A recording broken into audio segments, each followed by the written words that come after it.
असे उमेदवार दिले. हे मला अपेक्षा आहे की ते परत देतील.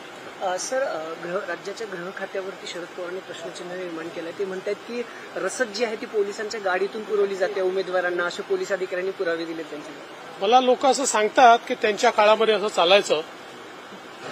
आता त्यांना तो भास होत असेल, आमच्या काळात तर असं काही होत नाही. सर, जयंत पाटलांनी टीका केली की अजित पवारांना फडणवीसांनी 10 वर्ष सिंचन घोटाळ्याची फाईल दाखवून ब्लॅकमेल केलं. जयंत पाटील जे आहेत ना, तुम्ही त्याचा चेहराच बघा, ते मस्करीच करत असतात. त्यांच्या चेहऱ्यावर हास्यच असतं नेहमी. त्यांना सिरियसली घेतलं का जाऊ तुम्ही? तुमची सुरक्षा वाढल्यानंतर संजय राऊतांनी टीका केलेली आहे. म्हणतात की गृहमंत्री जर सुरक्षित नसतील तर राज्याचं काय होणार? संजय राऊतांकडनं कोणाकोणाला सुरक्षा पाहिजे आता याच्याबद्दल बोलायला लावलं. गोपाळ शेट्टींची भेट झाली मगाशी.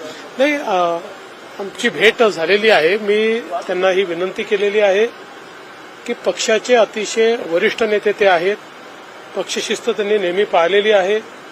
पक्षाचाच विचार त्यांनी केला आहे. त्यामुळे अशा परिस्थितीमध्ये त्यांची किती नाराजी असली तरी त्यांनी पक्षाचाच विचार करावा. पक्षाची जी काही लाईन आहे ती त्यांनी सोडू नये.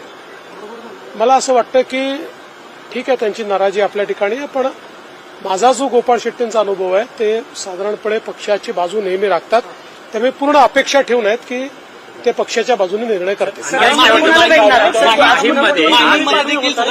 लढण्यावरती ठाम आहेत. एकनाथ शिंदे असं म्हणाले की उशिरा उमेदवार दिले आहे, त्यामुळे आम्ही लढणार आणि जिंकणार, असं मुख्यमंत्री झालं. त्यांनी हे म्हटलं, त्यांनी ते म्हटलं.